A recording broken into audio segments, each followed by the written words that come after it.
Okay, अस्सलाम वालेकुम। Catch up cricket के साथ तौसीफ, हमारे साथ हमारे दोस्त मंशा भाई हैं और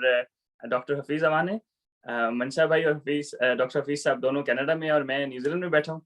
कैच अप क्रिकेट स्टार्ट करने का मकसद ये था कि हम लोग वैसे भी क्रिकेट पे गुफ्तगू करते रहते हैं और क्या कहते हैं, ऑब्वियसली पुराने क्रिकेट के साथी हैं इस्लामाबाद के टाइम से। डॉक्टर साहब तो माशाल्लाह इंटरनेशनल अंपायर हैं और मंशा भाई इस्लामाबाद में बहुत बड़ा नाम है क्रिकेट का, और मैं भी थोड़ी बहुत क्रिकेट खेलता रहा हूँ। तो आज हम स्टार्ट करेंगे टी20 वर्ल्ड कप के साथ। और पाकिस्तान ने माशाल्लाह 4 मैचों में 4 में से 4 मैच जीत लिए हैं और जो सेकंड पूल है उस पे टॉप पे है। तो अस्सलाम वालेकुम मंशा भाई, अस्सलाम वालेकुम डॉक्टर वालेकुम साहब। सलाम। Hello everyone. और हाँ, ये बड़ा अच्छा आपने पॉइंट से हम ये जो पहला ही प्रोग्राम पाकिस्तान की इतनी अच्छी परफॉर्मेंस जा रही है, तो बिल्कुल हम ये देखते हैं कि जहां पहुंच चुके हैं आगे से हम क्या देखते हैं कि क्या चांसेस। तो जैसे आपने कहा कि अभी 4 हो गए, 1 रह गया, तो मैं ये समझता हूँ कि हमें दूसरी तरफ भी देखना चाहिए कि दूसरे पूल में कौन हमारा ओपोनेंट आ सकता है। तो right now south Africa, Australia and West Indies, जिस तरह इधर से इंडिया का एक स्लाइड सा चांस है, उधर से वेस्ट इंडीज का भी। तो उनको देखते हुए मैं ये समझता हूँ कि अभी तक हमें अपनी बेंच स्ट्रेंथ हमने थोड़ी ट्राई नहीं की। अगर हम बेंच स्ट्रेंथ अपनी ट्राई कर लें एक स्कॉटलैंड के खिलाफ, तो फिर हम एक जगह हो जाएंगे कि क्या क्या हमारे, क्योंकि कोई पता नहीं आपको at the day the semifinal in the champions trophy, हमारा मेन बॉलर अपना लेफ्टी, और वो इंजर्ड हो जाता है, तो हमें नुमान रईस को खिलाना पड़ जाता है। और नुमान रईस बहुत अच्छा खेलता है और हम फाइनल में पहुंच जाते हैं, और फिर मोहम्मद आमिर आता है और उधर से कोहली को और उसको आउट करता है और दोबारा एक स्टार बन जाता है। तो वो बातें सही, इसीलिए कहीं भी ये नहीं कि हम चाहेंगे ही चेंज करना, हमें जरूरत पड़ सकती है, कोई इंजर्ड हो सकता है प्रैक्टिस में, मैच में, किसी भी तरीके से। तो पहला तो हमारा ये पॉइंट है कि बेंच सेट हम उसको अपनी को यूज करें और अपना अगला ओपोनेंट भी देखें। डॉक्टर साहब क्या हाल है आपका? मंशा भाई, इसमें मेरा ख्याल है आपकी बात बिल्कुल वैलिड है, बहुत अच्छा पॉइंट है। लेकिन इसमें जो हमें सिचुएशन देखना पड़ेगी कि इस वक्त पाकिस्तान 4 मैच खेल चुका है और जो बेंच स्ट्रेंथ चेक करने का वक्त था वो था नमीबिया का मैच। जब 3 मैच जीत चुके तो काफी ऑब्वियस हो गया था कि पाकिस्तान सेमीफाइनल क्वालिफाई कर जाएगा। नमीबिया और स्कॉटलैंड के 2 मैचेस रहते हैं, लेकिन उसमें नमीबिया के मैच में पाकिस्तान ने अपनी बेंच स्ट्रेंथ बिल्कुल चेक नहीं की, इवन सिंगल चेंज भी नहीं की, जो कि बहुत सारे लोगों की तरफ से एक्सपेक्टेड भी था और एक काइंड ऑफ कहने के पब्लिक प्रेशर भी था कि जी वसीम को चेक किया जाए। इवन बहुत सारे उन लोगों को भी चेक किया जाए जो रिजर्व में है, हालांकि वो नहीं खेल सकते। ये पब्लिक को भी समझने की जरूरत है कि जो रिजर्व में है वो नहीं खेल सकते जब तक कोई खुदा ना खास्ता कोई इंजरी ना हो जाए, वो नहीं खेल सकते। लेकिन बहरहाल जो भी हमारे पास मौजूद हैं उनमें से अगर वसीम को खिलाया जा सकता है या नवाज को खिलाया जा सकता है, तो किसकी कॉस्ट पे खिलाया जा सकता है या क्या उसकी जरूरत है। आमतौर पे पाकिस्तान की स्ट्रेटेजी या बल्कि बाकी कंट्रीज की भी किसी हद तक रहती है, लेकिन स्पेशली एशियन कंट्रीज की ये स्ट्रेटेजी रहती है कि वो विनिंग कॉम्बिनेशन के साथ जाते हैं। तो ये तो क्लियर हो गया कि पाकिस्तान ने ये मैसेज दे दिया है कि नमीबिया में उन्होंने अपनी स्ट्रेंथ चेक नहीं की, तो इट मीन्स कि अब स्कॉटलैंड में भी चेक नहीं करने वाले, वो इसी कॉम्बिनेशन के साथ जाएंगे और इसी के साथ। और अब चूंकि मैच ही एक रह गया है, और फिर एक बहुत बड़ा जो इशू आएगा ना, जो मेरा ख्याल है कि अगर फर्ज करें आप वसीम को खिलाते हैं, वसीम जूनियर की बात मैं कर रहा हूँ, या इवन नवाज को खिलाते हैं इमाद वसीम की जगह पे, क्योंकि यही बनती है, हसन अली की जगह वसीम जूनियर को खिलाते हैं, यही पॉसिबल नजर आता है, जो हो सकता है। तो अगर वो परफॉर्म कर देता है तो मैनेजमेंट के लिए ये एक मेरा ख्याल है मुश्किल मरहला बन जाएगा कि अब वो हसन अली के एक्सपीरियंस के साथ सेमीफाइनल में जाए या वसीम जूनियर की परफॉर्मेंस के साथ सेमीफाइनल में जाए। तो मेरा ख्याल है कि वो टाइम गुजार दिया पाकिस्तानी, अब ये शायद पॉइंट किसी हद तक वैलिड नहीं रहा। अपने 2 सेंट दूं इसके ऊपर। अच्छा, मेरा जो है ना वो थोड़ा-सा अगर मैं आप दोनों से अगर थोड़ा-सा मतलब खैर दोनों से मुख्तलिफ तो नहीं ज़ाहिर है, लेकिन थोड़ा-सा अगर राय दूं। एक तो ये बात है कि इवन नामीबिया ने भी पाकिस्तान के खिलाफ 140 से ऊपर रन्स किए,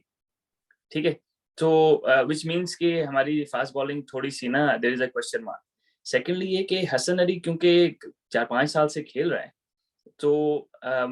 मतलब क्योंकि टारगेट तो हसन अली को ही करेंगे अगर जो भी टीम करेगी ना, अगर एज़ अ मतलब वीकेस्ट लिंक ना अभी पाकिस्तान की बॉलिंग में। तो उसमें ये है कि मोहम्मद वसीम को कोई भी नहीं खेला होगा। और again like he is quite deceptive. Deceptive means कि वो उसका जो है वो बॉल राइज़ करता है और ऑब्वियसली इवन धानी जो बाहर बैठे हुए हैं उसका भी है कि गेंद आगे से राइज़ करता है। तो दुबई में जो है ना वो आपको वो अगर शाहीन का पहले ओवर में स्विंग नहीं हुआ, तो आप शाहीन को बैक एंड के लिए सेव कर सकते हैं। और दूसरा जो है ना, क्योंकि ना हसन अली और ना हारिस रऊफ मेरा नहीं ख्याल कि अभी टॉप 6 में ओवर्स निकाल सकते हैं ना, क्योंकि जिस तरह की दूसरी टीम्स हैं। तो मेरा पर्सपेक्टिव ये है इस बारे में कि मोहम्मद वसीम को डेफिनेटली ट्राई करना चाहिए हसन अली को रेस्ट देके। और अगेन बेशक आगे सेमीफाइनल में हसन अली को ही खिला रहे, लेकिन शायद हसन अली को शायद 2 डाउन टाइम चाहिए। उसमें डिसएडवांटेज सिर्फ ये हो जाएगा कि पाकिस्तान की टेल थोड़ी सी लंबी हो जाएगी। मंशा भाई क्या कहते हैं? हाँ बिल्कुल सही है, क्योंकि वो कुछ रन भी कर रहा है, नीचे से आके 6 विकेट मार रहा है, जिसकी वजह से हम एक समझ रहे हैं कि वो ऑलराउंडर है। तो एनीवेज फिर भी मेरे हिसाब से अगर देखा जाए तो ये एक 50-50 डिसीजन है। डॉक्टर साहब की बात से मैं इत्तेफाक करूंगा कि 4 मैच हो चुके हैं और वो एक हमारी क्रिकेट दूसरे मुल्कों की तरह की क्रिकेट नहीं है। हमारे में एक लड़का अगर आसिफ अली ने 4-6 मार दिए, हालांकि वो 24 ही स्कोर था और वो आखिरी में भी शायद 12 हो जाता, लेकिन वो एक में ही 4 मार गया, और जिसकी वजह से हमने कहा लो जी आसिफ अली थे। इसी वजह से मैं ये समझ रहा हूँ कि जरूरी है कि अगर कोई कर जाए परफॉर्म और मैच फंस गया इन केस स्कॉटलैंड के खिलाफ और कोई अच्छा कर गया, तो फिर एक एडेड प्रेशर हो जाता है। लेकिन मेरे ख्याल है अगर कोच और वो बिल्कुल उस पे अपने रहें, टीम मैनेजमेंट, तो चांस प्लेयर को देके, लेकिन टीम बेशक यही सेम दोबारा सेमीफाइनल में खिलाएं, लेकिन एक थोड़ा सा बेंच स्ट्रेंथ आपकी जो है ना उसका थोड़ा चेक हो जाए। एक और चीज है, मैं I wanted to bring it out, वो ये कि कुछ क्रिकेटर्स को हम थोड़ा सा उठना बैठना हुआ है जानना।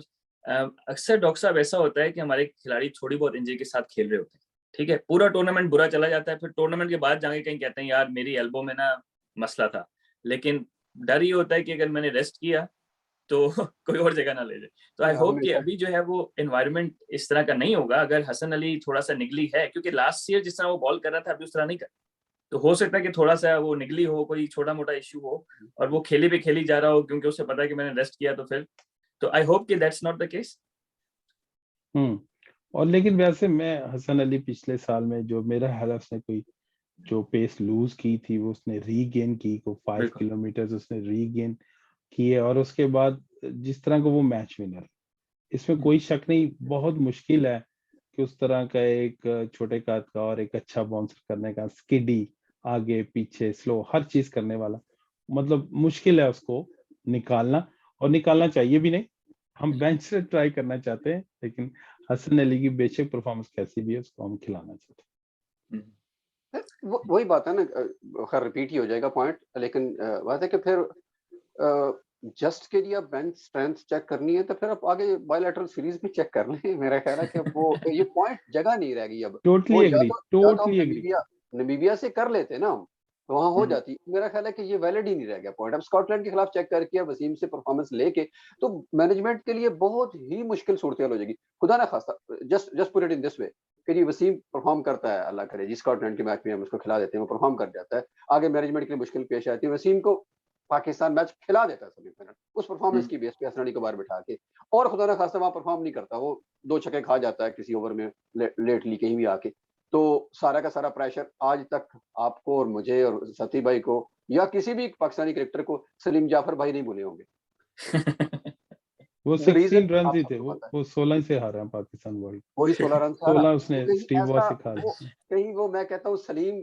के जगह वसीम न ले ले बेचारा। अच्छा एक और चीज है, अगर आप दोनों मेरे से एग्री करेंगे, मेरा ख्याल है कि अगर हम बेंच स्ट्रेंथ के अलावा अगर हम जो विद इन द टीम जिनको अपॉर्चुनिटीज नहीं मिली, समवन लाइक से Shadab Khan should bat at higher, ताकि अगर खुदा ना खास्ता सेमीफाइनल फाइनल में विकेट जल्दी गिर जाएं तो most likely Shadab Khan will bat ahead of Asif Ali, क्योंकि आसिफ अली तो पहले 10 ओवर का प्लेयर नहीं है, थोड़ा सा गेंद स्विंग हो रहा हो तो वो फंस जाता है ना, तो उसको मेरा ख्याल है कि ये आफ्टर 10 ओवर्स ही बैटिंग कराएंगे। तो डज इट मेक सेंस कि अगर हम शादाब को चलें, अगर हम बेंच स्ट्रेंथ नहीं भी ट्राई करें, जो उधर बैठे हुए ना अंदर, यानी कि हफीज से 4 ओवर करा लिए ताकि उसका हाथ खुल जाए, या शुएब मलिक से 2 ओवर करा लिए अगर जरूरत पड़े तो I think with in the team भी हमारी स्ट्रेंथ पूरी इस्तेमाल नहीं हुई, तो अगर हम इसी को शफल कर लें तो क्या कहते हैं आप लोग? बिल्कुल सही। पहली बात है बार बार वसीम कह रहे हैं, मतलब वो दूसरा लेफ्टी स्पिनर भी हो सकता है, धानी भी हो सकता है, कोई भी bench, it's not about Wasim. Sorry मैं ऐड करता चलूं, धानी जो है ना, ये क्वेश्चन बहुत ज्यादा आ चुका है सोशल मीडिया पे, धानी रिजर्व में, धानी नहीं खेल सकता, not in the okay okay okay, और वो जो लेफ्टी है वो तो स्पिनर तो नवाज खेल सकता है, धानी उस्मान कादिर नहीं खेल सकता। ओके ओके ओके, और लेकिन खुशदिल शाह भी नहीं खेल सकता, ये तीन नहीं खेल सकता, खुदा ना अच्छी खास्ता बात है, अगर नहीं कोई खेल injury हो सकता वैसे अभी चार तो। जो भाई बैठे हुए हैं ना, उसमें एक तो कीपर है हमारा सरफराज, ठीक है, एक मोहम्मद वसीम है, एक मोहम्मद नवाज है, और चौथा कौन है बाहर बैठा डॉक्टर साहब? और 15 का 11 लेकिन एक अगर चा- आप ये देखें कि मिसबा की जो पीछे प्लानिंग रही, hmm, just on a lighter note, it's not about like serious thing, Misbah ने जब भी मैच फंसा तो उसने सरफराज को खिला लिया। एक बैट्समैन की अगर सरफराज 2 कीपर खिला के वो मैच जीत गया, मतलब सरफराज ने कुछ नहीं किया, लेकिन वो गुड लक चार्म के तौर पे उसने सरफराज रखा हुआ था साथ, जहां पे मैच फंसता था सीरीज का 5वां मैच, तो 2 कीपर खिला के सरफराज को खिलाया और वो मैच जीत गए। तो गुड शायद लक के इसलिए तौर हमने पे हम सरफराज किसी भी रखा हुआ। हाँ गुड लक के तौर पे हम किसी को भी बाउंड्री पे बिठा दें ताकि वो वहां से वो पढ़ के फूंकता रहे। चलिए मूव फॉरवर्ड। मेरे थे सती भाई ने कहा कि दुबई में मैच हो रहे हैं, तो दुबई के आपके ख्याल में कोई ज्यादा इंपॉर्टेंस है या एक ही जगह सेमीफाइनल फाइनल है इस वजह से, सती भाई? अच्छा, असल में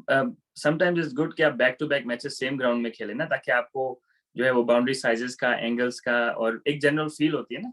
ग्राउंड, मतलब उसका आपको थोड़ा सा आइडिया हो जाता है। तो पाकिस्तान अगर तो टॉप करता है अपने टेबल पे, विच इज मोस्ट लाइकली,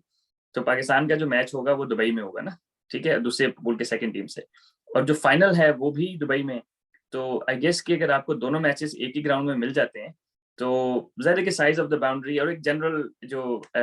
आपकी फीलिंग होती है, और मोस्ट इम्पोर्टेंटली पाकिस्तान की जो टीम है, ऑन एवरेज 24-25 मैच खेले हुए हर बंदे ने दुबई में ना, इसी स्टेडियम में। तो आई गेस कि थोड़ा सा तो एडवांटेज होना चाहिए। डॉक्टर साहब क्या कहते जी बिल्कुल, ये मेरा ख्याल है कि जैसे आपने कहा कि सेमीफाइनल भी पाकिस्तान जैसे टॉप करता है टेबल को, तो खेलेगा इधर ही दुबई भी, और फाइनल भी चूंकि दुबई में ही है, तो ये बैक टू बैक मैचेस का एडवांटेज तो भारत पाकिस्तान को पहले 100% भी, होगा। हाँ डॉक्टर साहब, पहले भी हम ये देखते रहे हैं। आप कैरी ऑन करें, आप फिनिश करना जी जी चाहिए। जी प्लीज आप। वैसे मैं सोचता हूँ पहले भी हम सोचते कि कहीं भी टूर पे, खासतौर पे हम इंग्लैंड और ऑस्ट्रेलिया भेजते थे टीमें, कि पहले 1 महीना भेज दें वेदर से और पिचों से वो उनको वो हो जाए। तो इस तरह अगर इस दफा इंडिया की टीम काफी देर से आईपीएल उधर खेल रही थी, लेकिन कुछ फर्क नहीं पड़ा, क्योंकि पहले देखें इंडिया 92 वर्ल्ड कप से पहले 5 महीने पहले ऑस्ट्रेलिया में थी, 5 टेस्ट खेले, 1 डे ट्रायंगुलर सीरीज खेली, and they not even qualified for the like later stages, right? So still I think definitely इससे फर्क पड़ता, मैं एग्री करता हूँ सती भाई से, लेकिन मतलब ये कोई it's not a hard and fast rule के, मतलब फिर भी ठीक है, आपकी बात में वजन बिल्कुल है, लेकिन जो इंडिया के साथ है ना, मेरा ख्याल है वो ज्यादा देर रह गए, ज्यादा देर रहने से रस्टी हो जाता है थोड़ा ना। इतने इतने की हम बात नहीं कर रहे कि इतने रह जाए कि अब वो आपको होम लगने लग जाए, तो होम सिक भी हो जाता है ना बंदा। तो नहीं, और वो दूसरी राइट। बात ये ना मनशा भाई, दूसरी बात ये है कि ऑब्वियसली जो इंडिया की जो आईपीएल है ना, उसमें they are heavily reliant on the overseas players, ठीक है, यानी कि जिस तरह इंग्लैंड में हम क्लब क्रिकेट खेलने जाते थे ना, वो समझते थे कि यार 25 ओवर भी आपने कराने हैं और 30 ओवर डाले भी आपने करने हैं। तो इंडिया वाले भी अनफॉर्चुनेटली आईपीएल में ओवरसीज प्लेयर्स पे इतना डिपेंडेंट हो गए कि they plan their games around them, समझ रहे हैं? हालांकि पीएसएल में इस तरह नहीं होता, पीएसएल में generally teams plan their game around their own strength ना। तो मुझे ऐसे लगा, शायद मैं गलत कह रहा हूँ, कि आईपीएल में ना डिपेंडेंसी ओवरसीज प्लेयर्स के साथ बहुत ज्यादा हो गई है, जिसकी वजह से maybe we शायद don't have थोड़ा that much bigger names in PSL then, we don't have that, I'm just kidding, like again yeah, still we got the big names, yeah, and it's our own PSL, right? So we should own it, right? I mean IPL में एक ये सतीश साहब ने जो बात की कि dependency है वो फॉरेन प्लेयर्स पे ज्यादा है, और सेकेंडली ये भी है कि प्रेशर इज टोटली डिफरेंट। हम बेसिकली आईपीएल को वर्ल्ड कप से कंपेयर कर नहीं सकते। वहां जो आपके पीछे, अगर आपके नाम के पीछे दिल्ली या बॉम्बे या लखनऊ जो नई टीम आने वाली है तो वो जुड़ा हुआ है, तो उसका प्रेशर बहुत डिफरेंट है एज कम्पेयर के लिए आपके पीछे इंडिया का प्रेशर है। और जो अब सूरत हाल चल रही है इंडिया में पिछले, स्पेशली पहले 2 मैच हारने के बाद, तो वो काइंड ऑफ प्रेशर आपको मैच हारने के बाद दिल्ली की आवाम तो वो नहीं करेगी, जो भी आपका नाम होगा पीछे वो तो वो आवाम नहीं करेगी, आप मैच के तौर पे देते हैं उसको। और लेकिन दूसरा ये जब ना वो कि आईपीएल में इंटरनेशनल, आपको बैकअप, आपको ना कम बैक करने का चांस मिल जाता है ना। तो वर्ल्ड कप ऐसा है कि अगर आपकी टीम का 1 घंटा भी बुरा गुजरा ना तो आपका वर्ल्ड कप गया। दैट्स राइट, पर मैं उसको एक और एंगल से भी देखता हूँ कि मैं समझता था अगर ऑस्ट्रेलिया बहुत अरसे एक इनविंसिबल, आप कह रहे हैं, नजर बिल्कुल बहुत ही टॉप के, और उनके प्लेयर आए आईपीएल में और ज्यादा इनकी बायलैटरल सीरीज हुई और प्लेयर आने शुरू हो गए, तो मेरा ख्याल है वो एक डर और खौफ खत्म हो चुका है ऑस्ट्रेलिया का बड़े player, due to more cricket, due to their all playing together. पहले तो उन प्लेयरों तक देखना और उनकी तरफ जब भी सीरीज होनी हमने जाना उन्होंने मारना, जिसको जाना उन्होंने मारना। तो इस वजह से मेरा ख्याल है एक आईपीएल की वजह से ये टूटा है। उसका बेशक मेक शिफ्ट होके इंडिया की तरफ आ गया, ये बिल्कुल मैं इसकी बात नहीं कर रहा कि इधर स्पॉन्सर है और पैसा, ऐसी बात नहीं। एक जनरल क्रिकेटिंग टर्म में मैं सोचता हूँ कि वो एक जो एक डर था ऑस्ट्रेलिया का, और उन प्लेयरों के साथ आप कभी खेले नहीं थे, अगर आप इधर अभी पैट कमिंस को 2 छक्के मारा है, जॉश बटलर, तो वो इंडिया और वो जो इंग्लैंड और ऑस्ट्रेलिया को एक वो प्रेशर है, वो डर खत्म हो गया मेरे हिसाब से। जिस तरह अभी भी उसने मारा बटलर ने, इस तरह मारा है कि मेरा ख्याल है। क्या ख्याल आपका बटलर के बारे में? मेरा नहीं ख्याल इतने खूबसूरत हाथ किसी के हो सकते हैं। So much lovely hands through the ball, इतने अच्छे कि देख के मजा आ जाता है बटलर। अभी उसने जितने 6 मारे, बेशक उसको जैम्पा को मारे, कमिंस को मारे, उसका जो फुल फ्लो है वो जो हाथ का, सही कह रहे, बिल्कुल सही। हाँ, पता नहीं अब खैर ये एक बिल्कुल डाइवर्ट हो गए नई तरफ चली जाएगी कि हाँ। रमीज राजा के बकौल के पता नहीं, या तो वो बहुत ज्यादा यूज्ड हो गए खेल खेल के, कि या उनका डीएनए चेंज हो गया है। खैर मैं इस बहस में नहीं पढ़ना चाहता, ऑस्ट्रेलिया की बात कर रहा हूँ कि शायद कुछ जो एक्साइटमेंट है ना उनकी काफी लो हो गई है, और वो खेल खेल के शायद वो उनमें रेजिलियंस या उनकी वो जो खू थी, उनके खून के अंदर एक खू थी लोगों को ख्वार करके जीतना है, वो उन्होंने काफी हद तक कम कर दी। उसकी जो भी वजह कह सकते हैं उसको, उसकी डिटेल में हम जाते नहीं, क्योंकि हमारा टॉपिक बेसिकली पाकिस्तान था, हम कहीं और निकल गए। तो coming back to the point कि जी पाकिस्तान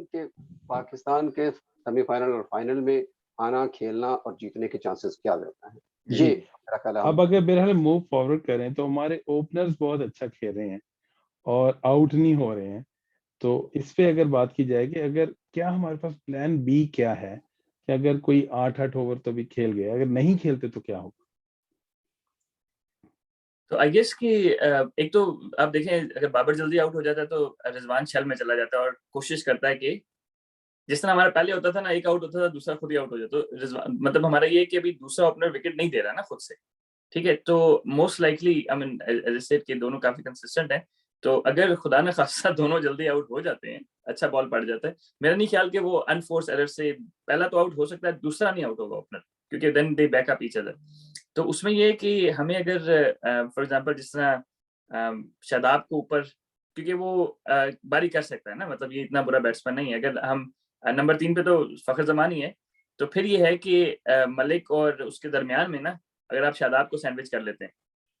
तो शायद आपको एक ना कुशनिंग, थोड़ी सी आपको आसिफ को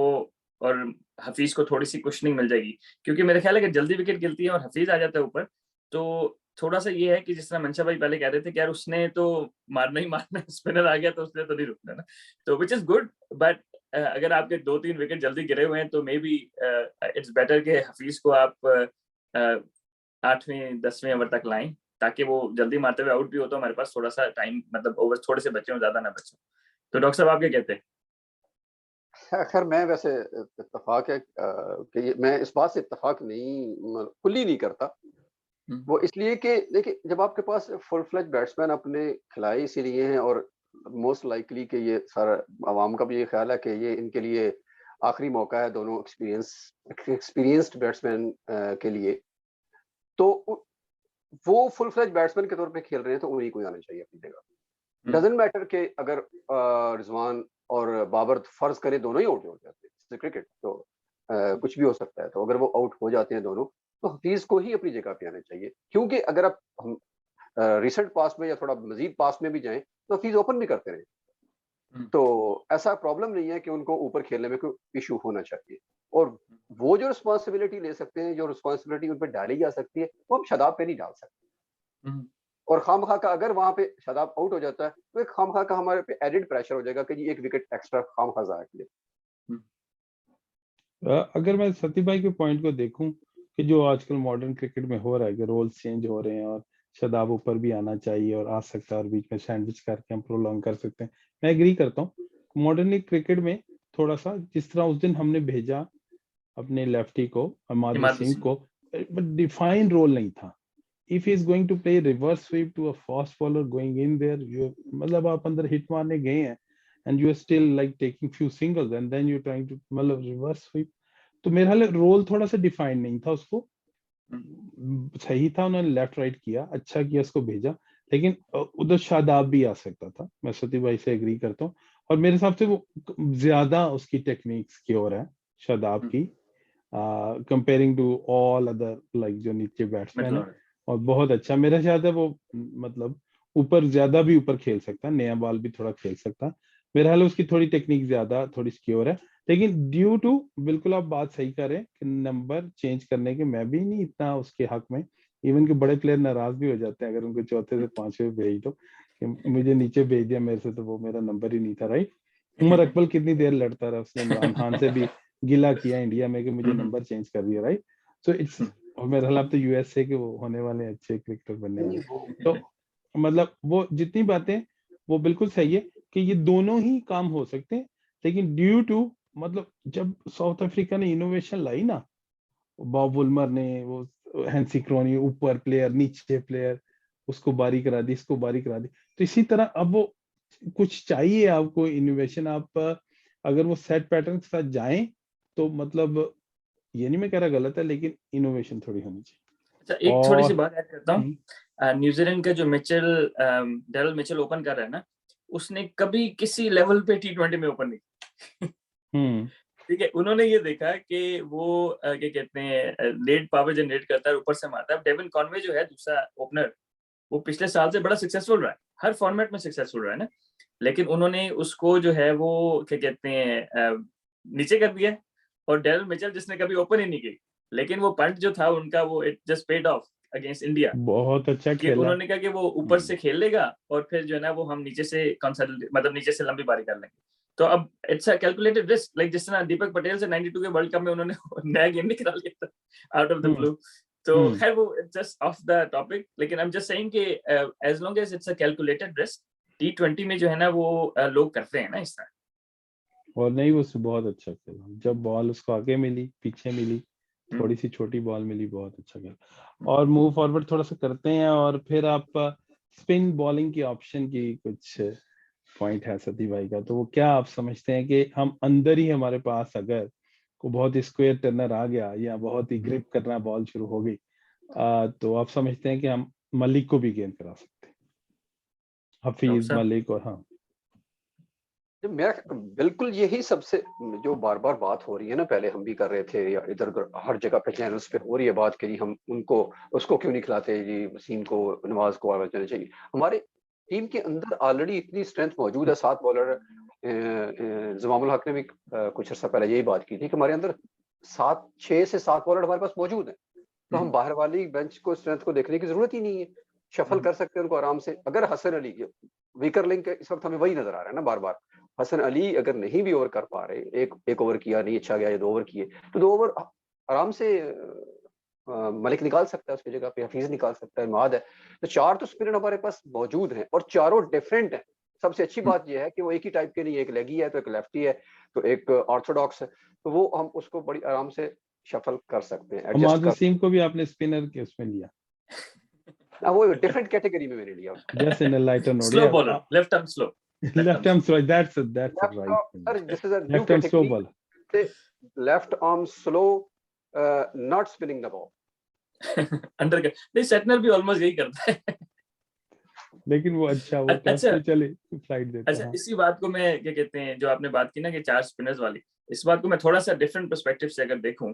तो वो ये है कि हमारे जो तीनों फास्ट बॉलर्स हैं ना, माशाल्लाह तीनों का जो है ना स्ट्राइक रेट कह रहा हूँ, इकोनॉमी रेट 8 से ऊपर सही है। तो मेरा तो ख्याल है कि जहां मौका मिले, अगर गेंद ग्रिप कर रहा है तो 16 ओवर इन्हीं से करा दे, और जो 3 हमारे फास्ट बॉलर्स है ना उनसे 2-2 3-3 ओवर ही करा दें इफ नीडेड। तो देखिए बैक एंड पे तो आपको ज्यादा कि ये चाहिए ना फास्ट बॉलर्स, ठीक है, क्योंकि मतलब लोगों ने एक एरिया तो छोटी बाउंड्री तो लोगों ने टारगेट करनी है। और एक और बड़ा इंपॉर्टेंट है कि हमारे पास जो शोएब मलिक, जिससे हम कह रहे हैं शोएब मलिक और हफीज से ज्यादा बॉल इसलिए कराएं कि अगर हम खेलते हैं ऑस्ट्रेलिया को या साउथ अफ्रीका को, तो मिडिल ऑर्डर में 2-2 3-3 लेफ्टी दोनों के पास है, ठीक है। तो और इवन अगर न्यूजीलैंड से भी आगे खेलते हैं तो 2-3 उनके भी लेफ्टी है ना। तो मेरा ख्याल है कि ऑफ स्पिनर जो है ना वो हमारे अंडर बोल्ड हैं दोनों, जो मतलब ऑलराउंडर्स हैं। तो मेरा ख्याल है कि क्योंकि बाकी तो हमारे पास वो लेफ्ट आर्म स्पिनर और लेग स्पिनर ही है ना ऑप्शन 2, तो आई थिंक ये बड़ा इंपॉर्टेंट है कि हम अपनी जो बेंच स्ट्रेंथ तो नहीं, जो करंट स्क्वाड के अंदर जो है ना, वो टीम के अंदर जो स्ट्रेंथ है ना, उनको थोड़ा सा यूज करें इस नेक्स्ट मैच में। मेरे दिन में बात आते गई कि हफीज को जब भी हम लगाते हैं ऊपर, लेफ्टी आ जाता है, हफीज राउंड द विकेट आता है और उसके आर्म के साथ जो बॉल अंदर आता है तो वो कट मारने जाते हैं या एलबी होते हैं या बोल्ड होते हैं, लेकिन उसको ऋषभ पंत ने उस दिन बीच में से कट मारा है। इट्स नॉट अबाउट कि मैं किसी की स्पेशल बंदे की तारीफ कर रहा हूँ, लेकिन होता है कि आप कभी आपस में खेले नहीं इतना फ्रिक्वेंटली, और जो हफीज उसको पिछले पैर पे लाना चाह रहा था और कट उससे करवाना चाह रहा था कि वो कट करे तो बोल्ड हो या एलबी या पैड, और उसने उसको वहां से 4 मारा। तो मैं इसलिए कह रहा हूँ किसी प्लेयर का तारीफ करनी चाहिए कि अगर कोई बॉल, मतलब जो एक पैड बॉल जिसके लिए हफीज को लगाया, उसने उसी को अंदर से एक 4 मारा, बड़ा अच्छा। ये तो मुझे भाई माइंड गेम है ना, फिर कभी बॉलर जीतता है तो कभी बैट्समैन जीतता है। बिल्कुल सही, ट्रूली है पाकिस्तानी। अच्छा, एक और चीज है जो डॉक्टर साहब से मैं पहले भी बात कर रहा था, वो ये है कि correct me if I am wrong आप दोनों, वो ये कि जब हम बड़े ग्राउंड में खेलते हैं ना, तो ज़ाहिर है कि एक साइड की बाउंड्री 70-75 मीटर हो जाती है ना, और एक साइड की 60-65 मीटर, ठीक है। तो अब बड़े ग्राउंड में होता है कि जो ऑस्ट्रेलिया, साउथ अफ्रीका, न्यूजीलैंड ना, जहाँ पे 1.5 रन बन रहा होता है ना बैटिंग में, वो 2 ले लेते हैं, समझ रहे हैं, और हम लोग 1 लेते हैं। अपार्ट फ्रॉम रिजवान, कोई एग्रेसिव रनिंग हम लोग उतनी नहीं करते। और सिमिलरली फील्डिंग में जो है, वो जहाँ पे हम फील्डिंग कर रहे हैं, जहाँ पे 1.5 रन है, वो हमसे 2 ले लेते हैं ना ज्यादातर, जो है वो जो ऑस्ट्रेलिया हो गया, वो क्योंकि वो हार्ड रनिंग के आदी है ना, हम लोग शायद थोड़े से लेट बैक है और हम उतने। तो जब आप थोड़े से बड़े ग्राउंड में खेलते हैं ना, जिस तरह दुबई, शारजाह से दुबई चले गए, तो शारजाह में जो है वो, अगर मैं एज एनालिस्ट देखता हूँ ना, तो शारजाह में जो है ना, वो आप पाकिस्तान को देंगे जी 5 से 8 रन का डिसएडवांटेज न्यूजीलैंड के खिलाफ। लेकिन अगर वही मैच हम खेलते हैं दुबई में, ठीक है, तो दुबई में जो है वो 12 से 15 रन का डिफरेंस आ जाता है, और this is just basic cricket. तो आप लोगों की इसमें क्या रहे कि क्योंकि अगर हम ऑस्ट्रेलिया, साउथ अफ्रीका से खेलते हैं, तो हमें थोड़ा सा ये बड़े ग्राउंड में थोड़ा सा डिसएडवांटेज है। पहले मैं समझता हूँ कि जो रिजवान टीम से बाहर रहा उसकी वजह उसकी रनिंग थी, बहुत रन आउट हुआ, खुद किया, लोगों को करवाया, बल्ले पे बॉल लगी नहीं, पैड पे लगी नहीं, वो दूसरी जगह पहुंच जाता, इसकी वजह से उसके साथ प्रॉब्लम रही। अभी भी स्टिल उसके साथ है, he is a very fit guy, yo test सबसे अच्छा पास करता है पाकिस्तान की कोचिंग। तो लेकिन इवन देन वो अभी भी उसके साथ है मसला, क्योंकि हम तो बड़े उसको करीब से मैच को देखते हैं, तो अगर आप वो ग्लिम्पसेस उसकी देखें, हाइलाइट्स, 16 ओवर था और इंडिया के खिलाफ, और लास्ट बॉल थी, रिजवान ने सिंगल लिया, बिल्कुल पास ही कवर पे गई, बाबर चला गया स्ट्राइकिंग एंड पे, तो फिर दूसरे के लिए आज भाग रहा, पंजाबी में उसने कहा बाबर आजम ओ क्लोया ऑन, मतलब लास्ट बॉल सिंगल हो गया, बॉलर के बाद ओवर खत्म, और नेक्स्ट ओवर में बकायदा आप स्क्रीन पे देख सकते हैं कि वो बहुत गुस्से में था बाबर, कि उसने बहुत गुस्से से उसको डांटा कि मैच इजी हो चुका है, मतलब रन आउट होने की जरूरत नहीं। तो ये समथिंग वो नेचुरल है उसकी, क्योंकि शायद कुछ ज्यादा फिटनेस की वजह से नेचुरल इंस्टिंक्ट्स आ जाते हैं आप, और वो पंपिंग होता है उस टाइम और आप भागना चाहते हैं, तो ये उसका प्लस भी है। और मेरे हिसाब से रिजवान का ये थोड़ा सा है कि वो दूसरे प्लेयर को जज नहीं कर पाता। अगर आप हफीज के साथ 2 लेंगे तो फिर मतलब एहतियात करनी पड़ेगी आपको, हफीज ने उत्थे हाथ खड़ा कर देना है, मतलब इस वजह से थोड़ा सा। और जिस तरह हमने टीम और ग्राउंड की बात की,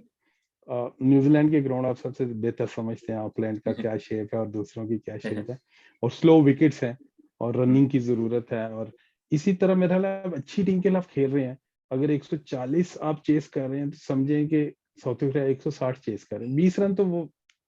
देते नहीं है, 2 के 1 बना देते हैं, राइट। तो बिल्कुल ये वैलिड पॉइंट है कि आप के ग्राउंड के एंगल्स और ये कोचिंग स्टाफ यहाँ पे टीम मैनेजमेंट और सारी काम करते हैं कि ग्राउंड के हिसाब से और किस तरह आपने खेलना है, क्या प्लान कर। जी डॉक्टर साहब। मेरा ख्याल है कि इसके साथ इसका ताल्लुक थोड़ी साइकी के साथ भी है, कुछ हमारी ग्राउंड कंडीशन के साथ भी है कि हम जब शुरू क्रिकेट करते हैं क्लब लेवल से, सदी साहब आप भी अच्छा आप बेहतर समझते हैं कि वहाँ ग्राउंड्स की कंडीशंस क्या होती है। मोस्टली तो ग्राउंड होता ही नहीं है, या एक साइड होती है, एक साइड नहीं होती, एक साइड कंक्रीट होती है, एक साइड घास होती है, एक साइड रड़ा होती है, वो लाइक दैट ना। तो वो उसमें मतलब बॉल को पकड़ने के लिए हमारी, बल्कि इवन अगर आपको याद हो तो जो ही शॉट लगती थी बाउंड्री की तरफ जा रही होती थी, तो सारा बाकी 10 प्लेयर जो उस फील्डर जो जा रहा है बॉल की तरफ, उसको शाउट करते थे कि चौका रोकना ही। तो फर्स्ट वो ये कि यार 2 बन जाए, डजंट मैटर 3 बन जाए, फिर भी खैर है, चौका तुमने जरूर रोकना है कि कम से कम एक सेव कर लिया जाए। तो वो थोड़ी साइकी भी डेवलप हुई है कि हम वो है ना कि बॉल पर अटैक करने की बजाय, उसकी तरफ जाने की बजाय, हम बाउंड्री की तरफ रन करना शुरू कर देते हैं कि हम उधर से जाके बॉल को आगे से घेरा डाल लें और वहां से पकड़ लें बॉल को, वहां जाके, कि ताकि वो एक रन, एटलीस्ट मैं एक रन सेव कर लूं, बजाय इसके कि मैं 2 रन सेव करूं या बॉल की तरफ अटैक करूं। ये शायद या फिर हम नेचुरली, हमारी बिल्ड भी इस तरह से है कि हम उतना अग्रेशन के साथ फील्डिंग पे अच्छा, नहीं आप लोगों को जाते। एक जोक सुनाता हूँ, एक थोड़ा सा जोक सुनाता हूँ कि 10 साल पहले मैं पाकिस्तान टीम के साथ था, तो मैं थोड़ा सा उनका लिएजन पर्सन था एक टूर लेग पे ना, तो किसी से ना मैं किसी को एंटरटेन कर रहा था, कोई पाकिस्तानी प्लेयर को, तो सवाल पूछा किसी ने कि यार कुछ गोरे ही थे हमारे साथ, तो उन्होंने सवाल पूछा कि यार पाकिस्तान, उन दोनों पाकिस्तान की टीम कैचेस बहुत ड्रॉप कर रही थी ना, ठीक है, तो वो सवाल पूछा कि यार पाकिस्तान की फील्डिंग जो है ना, वो टेस्ट मैचेस से तो इंपॉर्टेंट कैचेस ड्रॉप कर रहे हैं, तो इतनी बुरी क्यों है ना। तो वो पता क्या कहते हैं, वो कहते हैं यार हमारी फैसिलिटीज नहीं, वो कहते हैं यार गेंद तो हवा में है, इसका फैसिलिटी से क्या ताल्लुक है। यार अब तो पाकिस्तान की कैचिंग अच्छी है, लेकिन जस्ट जोक। तो क्या कहते हैं, मंशा भाई आगे मूव करें। हाँ, तो मेरा ख्याल है उसके बाद हम इसको देख लेते हैं कि हम यहाँ भी पहुंच गए और गेम पे भी, और मलिक और हफीज के एक्सपीरियंस की बात होगी। दुबई में आप समझते हैं थोड़ा बाउंस ज्यादा है और विकेट में, और कुछ फायदा हो सकता है, और थोड़ा सा पेस है उस विकेट में। डॉक्टर असल थोड़ा सा जो है ना स्पंजी सा बाउंस है शुरू में, और फिर बाद में थोड़ा सा, लेकिन अगर आप इन कंपैरिजन अबू धाबी देखें और शारजा देखें, तो उसके हिसाब से तो ये मेरा ख्याल है कि तीनों में से थोड़ी सी बेहतर विकेट है। डॉक्टर साहब आप क्या कहते हैं? सर मेरा ख्याल है इसमें एक और इम्पोर्टेंट फैक्टर ये होगा कि चूंकि टूर्नामेंट शुरू हुआ है अक्टूबर में, ठीक है, और अब सेमीफाइनल तक जब हम पहुंचेंगे और फाइनल तक, तो तब ये ऑलमोस्ट मिड ऑफ नवंबर के पास 10 के पास, तो ये 20 मिनट का, 15 से 20 मिनट का फर्क पड़ जाएगा टाइम का, तो वो पहले आ जाएगा। तो इसका मतलब ये हुआ कि ड्यू फैक्टर भी पहले आ जाएगा, तो कम से कम 3 से 4 ओवर, 5 ओवर पहले ड्यू शुरू हो जाएगी as compare to the match जो पहले स्टार्ट हुए थे। तो मेरा ख्याल में यहाँ पे वो बॉलिंग की जो स्ट्रेंथ है उसको यूज करना ड्यू फैक्टर के हिसाब से 4 ओवर पहले आप करना चाहेंगे जो लेटर ऑन कर रहे थे, तो इसको एडजस्ट करना बहुत जरूरी होगा यहाँ पे। तो इस हिसाब से तो फिर अगर हम दोनों तरफ से पेस का अटैक कर लें, ड्यू टू ड्यू, राइट, और ये जो बाउंस और इसकी बात है, मेरे हिसाब से जब तक शहीन कोई भी, जब तक आगे बॉल नहीं करेगा, बॉल को एयर नहीं देगा, उसको स्विंग होने का मौका नहीं देगा, आउट के चांसेस भी उतने ही कम है। यकीनन उस पर आगे ड्राइव भी लग सकती है, नई इन स्विंग होगी, पैडों पे लग के लेग पे भी हो सकता है, लेकिन शहीन को ऑल आउट जाना पड़ेगा, जिस तरह वो इंडिया के खिलाफ गया। ठीक है, उसके सारे बॉल परफेक्ट पड़े ना भी परफेक्ट पड़े, मैं कहता हूँ उसको थोड़ी मार भी पड़ जाए, लेकिन उसको आउट के लिए आपने जाना है, उसके नहीं देखना कि उसके 6 पड़े 8 पड़े हैं, 10 रन को ओवर कर रहा है, कितने कर रहा है, उसके 2-3 हमें ऑल आउट ओवर चाहिए जिसमें हमें विकेट चाहिए। अगर आप ये देखते हैं कि दूसरी तरफ से मतलब इमाद को लगाना है, क्योंकि T20 हम रन भी कंटेन करना चाहते हैं, राइट, और इमाद इन अ सेंस विकेट टेकर बन जाता है जब उसको मारने जाते हैं, राइट, बेशक वो ब्रेक नहीं करता, आम बॉल उसकी अच्छी है, लेकिन वो बातें अपनी जगह, लेकिन still he is a world class bowler और इतना एक्सपीरियंस है उसके पास। तो मैं समझता हूँ कि बिल्कुल नए लोगों को खेलना तो उसके लिए बहुत मुश्किल है। मार्टिन गप्टिल मेरे ख्याल सबसे अच्छा खेला है, जब भी खेला उसको, सीधा भी बहुत अच्छा खेला, पीछे हट के, हफीज भाई ने कहा कि जो भी उसको पीछे हट के खेलेगा, हिटिंग भी हट के होती है, पाकिस्तान में एक कुलिया कहते हैं हट के हिटिंग निकला, तो वो जैसे ही पीछे हटेगा तो वो उसका जो अंदर वाला बॉल और आपको कट वाला और कवर भी मिल जाएगा सारा। लेकिन इन बातों के दरमियान हम नए बॉल की बात कर रहे हैं और बाउंस की उसके हिसाब से, तो मेरे हिसाब से 6 ओवर, सती भाई कह रहे थे कि 6 ओवर जो है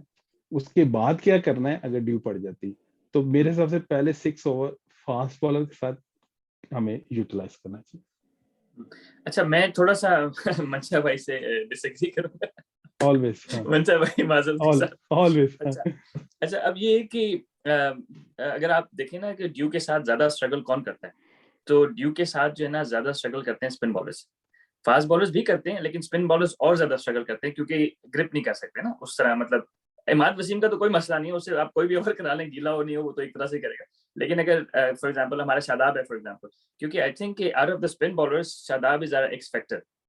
on a good day. Leg spinner है ना, तो वो ऑलवेज ठीक है, लेग स्पिनर है तो वो उसको शायद रीड ना कर सके, गुगली पड़ जाए वो, मतलब he can he is the one who is a strike bowler, and अगर हम जो हम विकेट्स की बात करें, जो स्ट्राइक बॉलर है जिससे हमें विकेट चाहिए, सही है, तो विकेट तो सारों से ही चाहिए, लेकिन जिस तरह शाहीन है और शादाब है, तो मेरा ख्याल है अगर हम एक एक दोनों में से पिक कर लेना, क्या ये दोनों हमारे स्ट्राइक बॉलर हैं जो बैट्समैनों को शुरू में आउट कर सकते हैं, मतलब शुरू में मीन्स की इनिंग्स के स्टार्ट में कर सकते हैं, क्योंकि शादाब का अच्छा गुगली पड़ गया या अच्छा लेग स्पिन हो गया शुरू में, इसी तरह शाहीन का अगर अच्छा लेट स्विंग हो गया, तो आई गेस के मतलब हम अगर फास्ट बॉलर्स को फर्स्ट अप यूज कर लेंगे, तो गीले बॉल से ना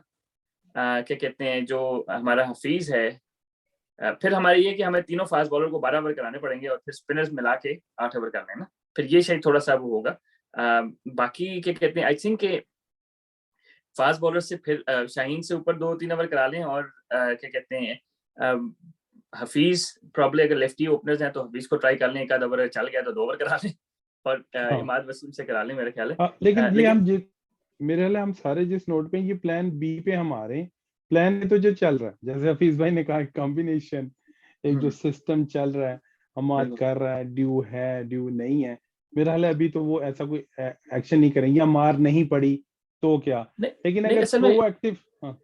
जी सॉरी सर आप बात करें प्लीज, सॉरी, अगर प्रोएक्टिव आप समझते हैं कि वो बहुत ही अच्छा कैप्टन कर रहा है और बड़ा प्रोएक्टिव है, तो देन इन चीजों को कि एक अमाद का नहीं, एक अमाद का हो गया, अच्छा भी हो गया, कोई बात नहीं, try Shadab in the 5th over, right, maybe as a wicket, मतलब ये प्रोएक्टिव थोड़ा सा होना पड़ेगा, कि आपको सोचना पड़ेगा कि यार मैंने विकेट लेनी है, मैंने मैच लंबा करके तो क्या हासिल करना है, कभी क्रिकेट में। अब देखिए दूसरी है ना कि अगर लेफ्ट हैंडेड ओपनर्स हैं, ठीक है, अब फॉर एग्जांपल आपका मैच है ऑस्ट्रेलिया के साथ, ठीक है, तो वार्नर ओपन कर रहा है, तो मेरा ख्याल है कि इमाद की बजाय उससे हफीज से कराना चाहिए, मतलब इट इज लाइक आजकल वो चल रहा है ना कि जी कंपैरिजन चल रहा है ना कि वो किसका किससे मैचअप है, तो आई थिंक कि Hafeez is a good matchup for left handers and Imad is a better matchup for right handers, right,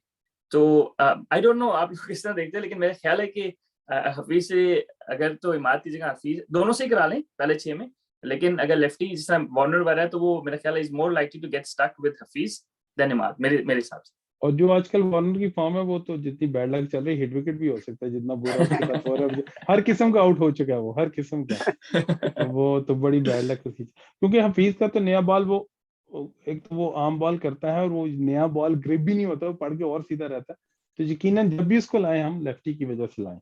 जी जी। और डॉक्टर साहब आपका कोई राय, बंदा नेक्स्ट पॉइंट की तरफ चलें? चलते हैं, आगे चलते हैं जी, बिल्कुल आगे चलते हैं, मेरा टाइम कुछ ज्यादा हो गया। हाँ, इस तरह हम अगर देख लें, मिडिल ऑर्डर में आपने कहा कि लेफ्टी का हमने बात कर ली कि होना चाहिए था, कि मिडिल में हमारे पास लेफ्टी कोई नहीं है, जिस तरह हमाद को ऊपर बारी, या अगर नवाज खेला तो ऊपर बारी, वैसा आप सोचते हैं कि होना चाहिए, हर टीम के पास 2-3 खब्बे हैं? मेरा ख्याल है कि ये तो होता है कि जब आप टीम सिलेक्शन हो रही होती है, तो अवेलेबिलिटी पे डिपेंड करता है, क्या कोई ऐसा खब्बा बाहर बैठा हुआ है कि जिसको हम नहीं लेके आए, ट्रू, वो और फिर वो इतना केपेबल भी हो कि अभी तो एक सज्जा बल्कि हमारा रह गया राइट हैंडर, मतलब सुहेब इंजरी की वजह से बाहर बैठ गया, उसकी वजह से हमें मलिक को ऐड किया हमने, वो भी राइट ही आया, तो मतलब हमारे पास लेफ्ट हैंडर्स इस वक्त है ही नहीं वो जो इस लेवल की हों, जिससे हमने पहले बात की, Khushdil Shah played well no doubt T20 में, लेकिन अनफॉर्चुनेट कहें इसको या जो भी कहें कि वो टीम में आके उस तरह से एक आध 2 इनिंग्स जरूर है स्टेरॉइड पे, लेकिन इतना ज्यादा परफॉर्म नहीं कर सका, और पब्लिक प्रेशर भी शायद हम उस तरह से सह नहीं सकती मैनेजमेंट या जो भी है कि उन्होंने उसको बहरहाल लेटर ऑन रिजर्व में डाल दिया। तो मेरा तो ख्याल है कि इस वक्त ठीक है, वो फैक्टर जरूर है कि लेफ्ट हैंडर हो तो एडवांटेज है, लेकिन ऐसा कोई बैठा नहीं हुआ हमारे पास लेफ्ट हैंडर के जिसको हम खिला किसी राइट हैंडर के साथ रिप्लेस कर सके, जो इस वक्त स्क्वाड में मौजूद है। मेरे ख्याल में this is the best squad जो हमारे पास मौजूद है, वो राइट हैंडर है या left hander, apart from all factor.